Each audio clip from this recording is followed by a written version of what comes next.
നിങ്ങളുടെ ഇഷ്ട പരമ്പരകൾ എക്സ്ക്ലൂസീവായി സൺ നെക്സ്റ്റ് ആപ്പിലൂടെ തികച്ചും ഫ്രീ ആയി ഇപ്പോഴേ ആപ്പ് ഡൗൺലോഡ് ചെയ്യൂ. സുധിസാറുമായിട്ടുള്ള കല്യാണത്തിന് മുന്നേ തന്നെ അവര് ഭ്രാന്തിന് ചികിത്സിച്ചിരുന്നു. അതിന് തെളിവുണ്ട്. ആണോ?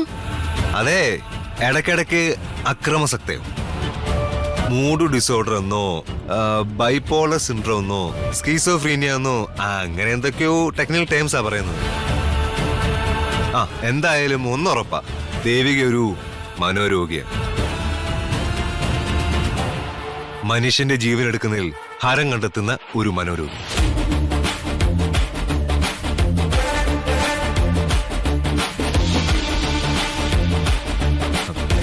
സത്യം പറഞ്ഞ നിത്യയുടെ സുധിയേട്ടന്റെ മരണം പോലും സംശയത്തിന് നിഴലില്ല. ആ ദേവിക ഓക്സിജൻ മാസ്ക് ഊരിയതാണെന്നൊരു സംസാരം അന്നുണ്ടായിരുന്നു.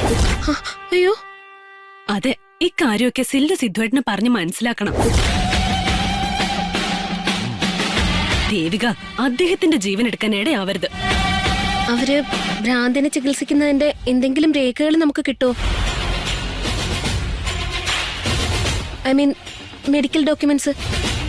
ആശുപത്രി രേഖകൾ സംഘടിപ്പിക്കുക അത്ര എളുപ്പമല്ല, പ്രത്യേകിച്ച് സൈക്കാട്രി വിങ്ങിൽ നിന്ന്. എങ്കിലും ഞാൻ പരമാവധി ശ്രമിക്കാമെന്നല്ല, സംഘടിപ്പിക്കാം. ഇതിപ്പോ നമ്മുടെ പൊതുവായ ആവശ്യമായി പോയില്ലേ? അത് കിട്ടിയ പിന്നെ ബാക്കി കാര്യം ഞാൻ ഏറ്റു.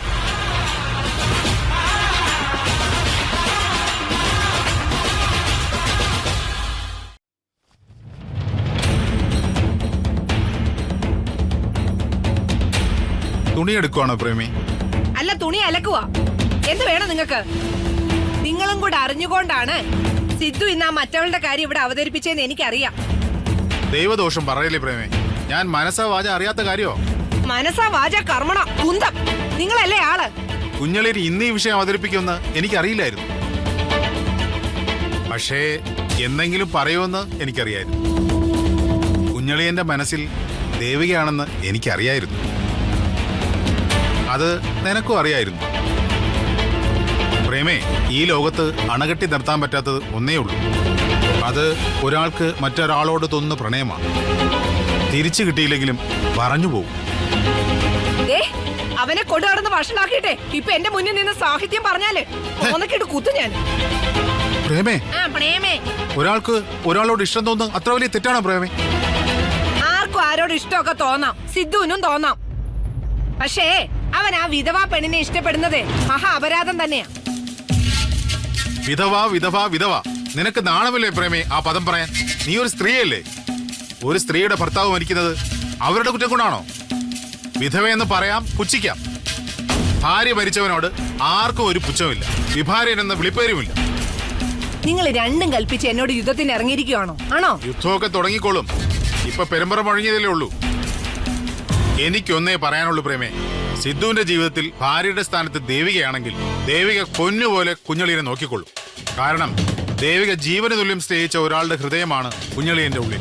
നടക്കത്തില്ല. ഞാനേ പൊന്നുപോലെ നോക്കിയ ചെറുക്കനവന്. അതിന് ഇതിപ്പോ ഏകലവനോട് പെരുവിരൽ ചോദിച്ചു വാങ്ങിയ ദ്രോണരെ പോലെയാണല്ലോ നീ. കൊടുത്ത സ്നേഹത്തിനും വിളമ്പിയ അന്നത്തിനും കണക്ക് പറയുന്നവൾ. ഇതിനെല്ലാം പകരമായി സിദ്ധു വന്ന അവന്റെ ജീവിതം തീരാടി തരണോ? ദേവികയുടെ കാര്യത്തിൽ കുഞ്ഞളിയൻ മുന്നോട്ട് പോയാൽ ഭൂകമ്പവും സുനാമിയും ഒന്നിച്ചു വന്നാലും ഞാൻ കൂടെ ഉണ്ടാവും. നിന്റെ അച്ഛനെ പോലെ പട്ടാളക്കാരനല്ലെങ്കിലും ഈ അമൃതന് വാക്കൊന്നേ ഉള്ളൂ. സിദ്ധു ദേവികയെ കല്യാണം കഴിക്കും, നോക്കിക്കോ. അങ്ങനെ വന്നാലേ ഞാൻ ഇവിടുത്തെ ഉത്തരത്തിൽ തൂങ്ങിയാടും. നീ എന്തിനാ പ്രേമേ ഉത്തരത്തിൽ തൂങ്ങിയാടുന്നത്? ഇനി നീളം കൂട്ടാനാണോ? ഞാൻ കെട്ടി തൂങ്ങി ചാവൂന്ന്. അത് നല്ല ഐഡിയ. അതിന് സാരി എന്റെ വക ഫ്രീ. ഓക്കെ?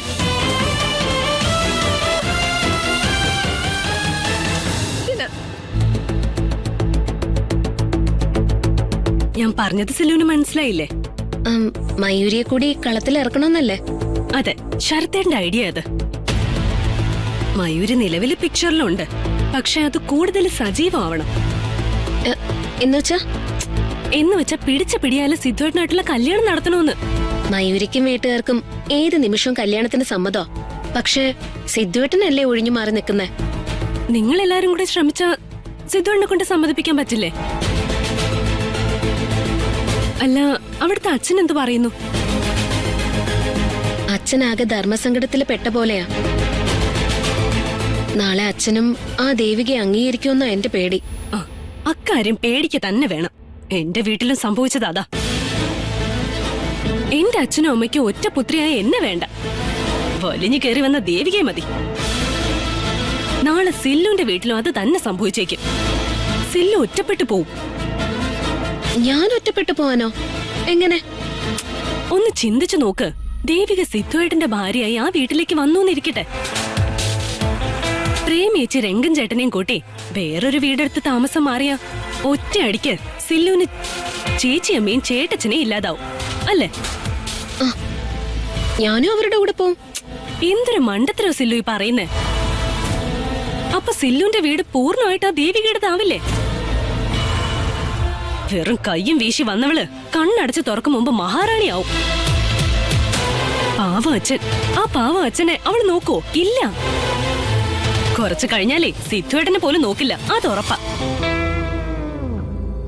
നിങ്ങളുടെ കണക്കില്ലാത്ത സ്വത്തിൽ മാത്രമായിരിക്കും അവരുടെ കണ്ണ്.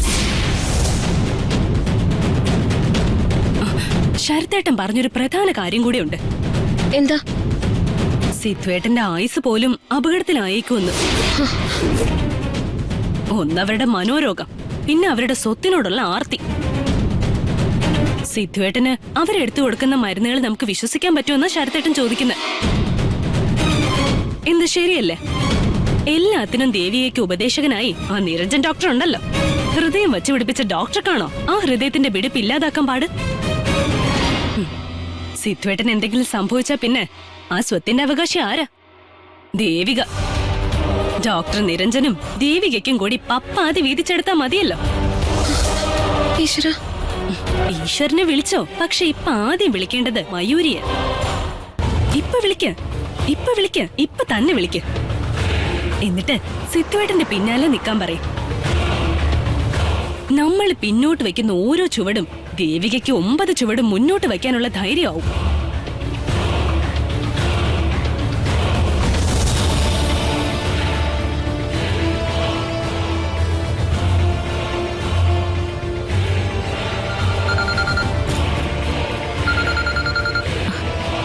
ഹലോ. ആ ഹലോ, സില്ലുവാ. മനസ്സിലായോ? പിന്നെ മനസ്സിലാവാതെ? എന്റെ ഭാവി നാത്തൂൻ എന്ത് ചെയ്യോ? ഞാനിവിടെ മഴ കാണുന്നു, കട്ടൻ കാപ്പി കുടിക്കുന്നു. ബെസ്റ്റ്. മഴയും കണ്ട് കട്ടൻ കാപ്പിയും കുടിച്ച് അവിടെ ഇരുന്നോ. കട്ടൻ കാപ്പിയേക്കാൾ കടുപ്പമുള്ള ഒരു വാർത്ത ഞാൻ അങ്ങോട്ട് പറയാം. എന്താ?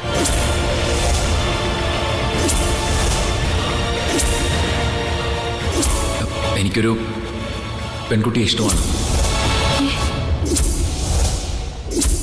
ദേവിക. മയൂരിക്ക് എന്തെങ്കിലും ചെയ്യാനാവൂ. എനിക്കറിയാം എന്ത് വേണമെന്ന്. സില്ലും പ്രേമിച്ചിയൊക്കെ എന്റെ കൂടെ നിന്നാ മതി. ഞങ്ങളുണ്ട് കൂടെ. ഓക്കെ, ശരി.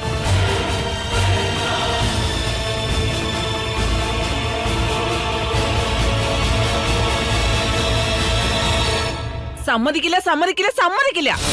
ഞാൻ ജീവിച്ചിരിക്കുമ്പോ നിന്റെ കഴുത്തിലല്ലാതെ വേറൊരാളുടെ കഴുത്തിലും അവൻ ആ സിദ്ധാർത്ഥ താലി കെട്ടില്ല. ആട്ടെ, നീ അറിഞ്ഞ വിവരം കൃത്യമാണല്ലോ അല്ലേ? അല്ലാതെ പിന്നെ മായ കാഴ്ചകൾ കാണണേ എനിക്ക് തലയ്ക്ക് ഓളമൊന്നുമില്ലല്ലോ. സിദ്ധാർത്ഥന്റെ അനിയത്തി സിന്ദഗി, സുധിയുടെ അനിയത്തി നിത്യ, പിന്നെ നിത്യയുടെ ഉഡ്ബി ശരത്തേട്ടൻ, ഇവരെല്ലാം കൂടി പറഞ്ഞ് സിന്ദഗി ഇപ്പൊ എന്നെ വിളിച്ചിരുന്നു.